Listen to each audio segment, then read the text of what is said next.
Also, Trump fell into one of the other Bob Cesca rules. Trump always makes things worse for Trump, in that he apparently admitted to several things on Truth Social. And you said in Trump's worm-infested walnut brain, an affair is different than had sex using my stubby mushroom penis. He's making a distinction without a difference is what he's doing. Right. He's saying, I didn't have an affair. And it was completely like Bill Clinton in that famous video with the finger. I did not have sexual relations with that woman. Well, you may define it differently, but it's the same thing. Right. And so we all know. I mean, his name is on the checks, for God's sake. Yes. And thank you for that penis. Mario sound effect. Yes. I love that. Yes. With Toad. Yeah. By the way, him comparing himself to Al Capone, first of all, okay. But you just said, by the way, who the hell refers to Capone as Alphonse? Right. Forever and always the world's most self-satirical weirdo. Oh, my God.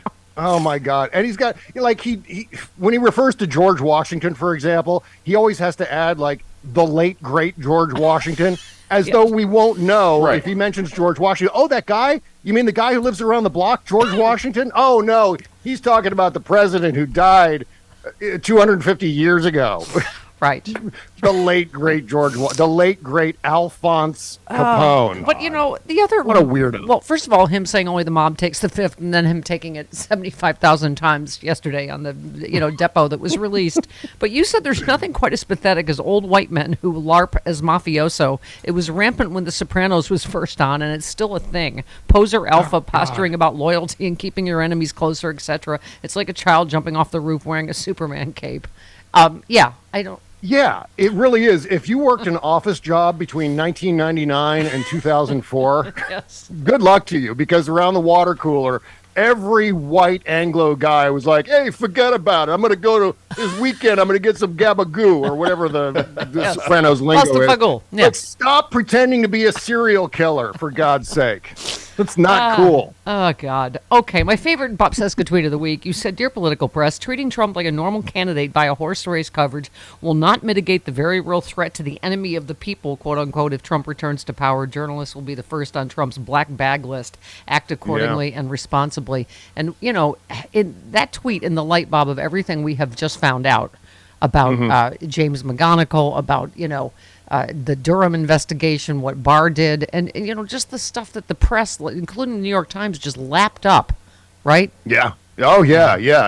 The press, what they're up against right now is they're up against, I guess, they're in a kind of a trash compactor right now, where one side is access to all these people, and then the other side is, well, this guy's going to crush you if he ever gets back into office. Yeah. I mean, if Donald Trump heaven forbid, I don't want to bring everyone's day down so far, but if Donald Trump becomes president again, they're the first people on the list of people who are going to be arrested as dissidents and locked up for opposing him, for being mean to him, for perpetuating the Russia hoax and the impeachment hoax 1, impeachment hoax 2, all that stuff. He's going to blame on the press. He's going to blame on especially the political press. And they're the ones who are treating him the most normal. Yeah. So no matter what they do, no matter what lengths or what kind of pretzels they twist themselves into, to paint this guy as being a regular political player, a political candidate, it's not going to matter, because he's still going to destroy them as soon as he gets the chance. And you've been saying it for years, just whether it's other Republicans or the press. Why are you afraid of this pudgy bag of trans fats that wears girdles and a ferret on his head and a diaper? Yeah. I mean, seriously. Right? Is this spelled? Right. I mean, it's the article that, what's his name, McKay just wrote about all Republicans, literally many of them behind closed doors saying, I wish this guy would die. Like, they don't know what to do about him. The phrase was, they're waiting for Trump's mortal demise. Yes. That was the quote from McKay Coppin. Wow. Yeah. That's absolutely true. But I wish they would actually stop being such cowards. And a few of them say this publicly. Because, look, I mean, what's the worst that can happen? Trump goes on Truth Central and he starts screaming about how terrible and how awful whoever this Republican rhino happens to be. Yeah. But you know what? They should take a lesson from Donald Trump insofar as even the worst press, even negative press, can be positive press. So if Donald Trump goes after you, play that the right way. that could be a huge benefit for your Q score, for your fundraising, all the rest of it. You just have to tap into the right thing. Has he, by the way, has he called Nikki Haley a whore yet this morning? Not yet. Nikki Haley will. We're on whore watch. Oh my God! Nikki Haley will announce for president today. It looks like. Blood will be coming out of her eyes. I think it's on the 15th. Soon. Yeah, go ahead, Bob. Sorry. R.I.P. Nikki Haley's mentions on social media from now on. He is absolutely screwed. Oh, he's already. I mean, in all seriousness, the emails, the DMs she's going to receive, the replies on social media are going to be like biohazard zones. They're going to need like a super fund team to come in and clean up all that crap because she's going to get destroyed by the red hats and people who are still quite loyal to Donald Trump and becoming more radicalized by the day. Yeah. And now because he's going to get back onto Facebook, apparently. That he's going to end up radicalizing even more people against his enemies, like now Nikki Haley, Ron DeSanctimonious. He still loves that one. This is this morning's statement from the bassinet of the 45th president. Okay, hang on, Bob. Glad you brought it up. This is the first round of Big Bag of Rats. Fight, fight, fight. You're all equally awful. He attacked Ron DeSantis as a rhino globalist. DeSantis was asked by a reporter how he felt about getting attacked by Trump, and he just pointed out that he won his reelection. That seemed to, for some reason, anger the baby. Yes. Trump said, remember, I was 233 and 20 in the midterms. I got 1.2 million votes more than Ron DeSanctimonious in the great state of Florida. Also 12 million more votes in 2020 than in 2016, and won. Okay, whatever, loser. Oh, God. Then he went on a bunch of other. The real Ron is a rhino globalist who could quickly down Florida and even its beaches, loved the vaccines, wasted big money on testing. How quickly people forget. I love that this is you're running against now, right? Is urging people to stay alive. Yeah, okay. I mean, there are so many things that are weird about that and predictable. Rhino globalist is, by the way, a giant dog whistle. Yeah. I guess it used to be that in a state like Florida, that would backlash against Donald Trump, but I guess we're not playing that anymore. The other thing is Donald Trump loves to take normal things and inflate them into colossal successes, like saying, I got more votes in Florida than Ron DeSanctimonious. Right. Well, yes, because at the presidential level of the ticket, more people vote, more people vote at that, and then they skip some of the subcategories like governor, and that's how that works. It's like, I was the only person ever to get to sleep in the White House for those 4 years, 2017 to 2021, but I was the only one who slept there. Well, yes, because I love how he spins his losing. Because that's normal, We're familiar with that here in Hollywood. Yeah. So the biggest non-holiday opening on a non-Jewish holiday in October that we've ever had. On a Tuesday. Right. It's exactly the same thing. Donald Trump, if nothing else, is a master marketeer of his own ridiculousess. Yeah. He can take anything and shine it up into a diamond. He's a timeshare salesman. Oh my God! Here's the depressing thing. We've been talking about this too, Bob. You retweeted the poll: equal percentage of Americans concerned about Biden and Trump classified documents. You just said revised: equal percentage of Americans are stupid. I mean, but a lot of this comes back to the press, how they cover it. It's just, it is just insane how apples and oranges this is.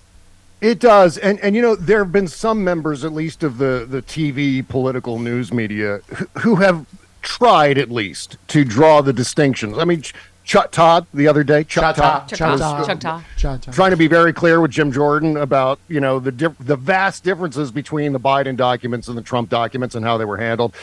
Of course, Jim Jordan has his own media bubble, and it doesn't matter what he says or whether he's debunked on a show. Whatever he says is going to reverberate through that media bubble, and it's going to be, Jim Jordan completely owned Chuck Todd because he refused to take the bait, blah, blah, blah. So that's how.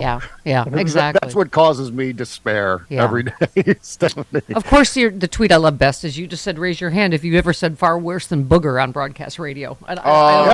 We've had to bleep you, Stephanie. Booger. Okay. I've said far worse than that to Bob's face on the radio. Yes.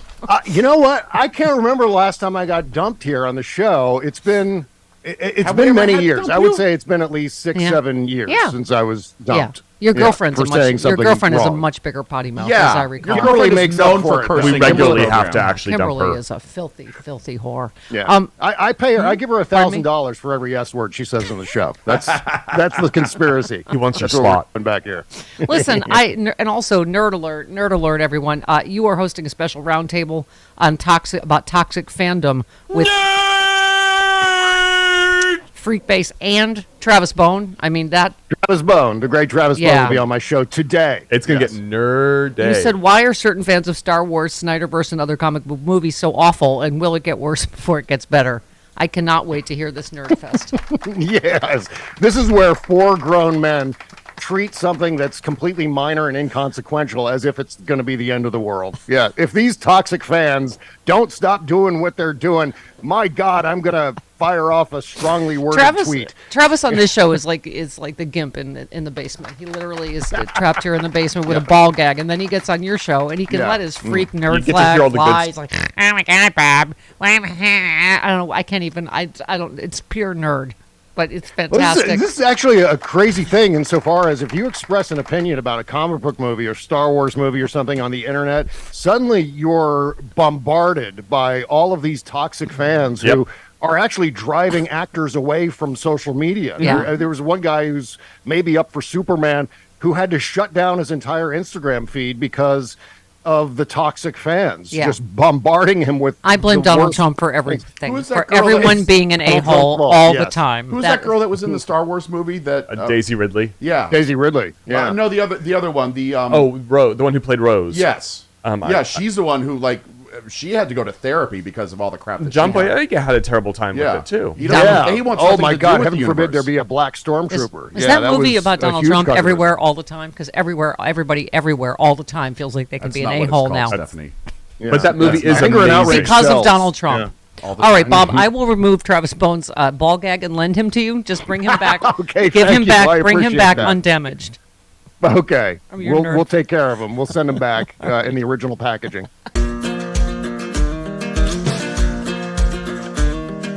Hey all, Glenn Kirshner here. I hope you'll join me on my new audio podcast, Justice Matters. I'll be using my 30 years as a federal prosecutor and Army JAG to unpack, break down, and explain the legal issues of the day, particularly where the legal intersects with the political. Please look for Justice Matters with Glenn Kirshner wherever you generally get your podcasts.